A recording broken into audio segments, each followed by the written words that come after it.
require po nila yung respondents o yung Senate to file a comment on the petition of Pastor Kibuloy as well as yung prayer niya for the issuance of a TRO.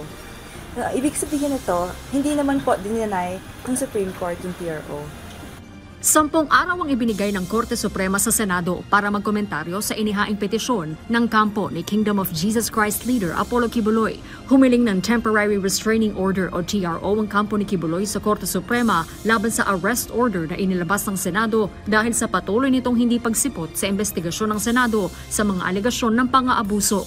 Ayon kay Supreme Court spokesperson Attorney Camille Ting, April 3 nang ipag-utos ito ng Korte Suprema at magsisimula ang 10 araw sa oras na matanggap na ng respondents ang notice mula sa Clerk of Court ng Korte Suprema.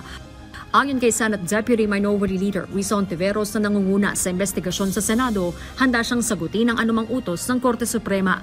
Nakahanda rin anya ang kanyang abogado na si dating Senior Associate Justice Antonio Carpio para pag-aralan ng petisyon at tumugon sa lalong madaling panahon. Sa ngayon, ayon kay Senator Hontiveros, bagaman hindi pa nila natatanggap at nababasa ang kopya ng kautusan, tutugon-an niya sila sa direktiba ng kataas-taasang hukuman bilang pagkilala sa separation of powers at mataas na pagrespeto sa mga institusyon sa bansa. Umaasa ang mambabatas na gagabay sa lahat ang naturang prinsipyo kasama na anya ang puganting si Kibuloy. Wala pa namang pahayag si Senate President Juan Miguel Big-Zubiri kaugnay ng direktiba ng Korte Suprema. Harleen Delgado, UNTV News and Rescue. Diyos ang aming sandigan, serbisyo publiko ang aming pinahahalagahan.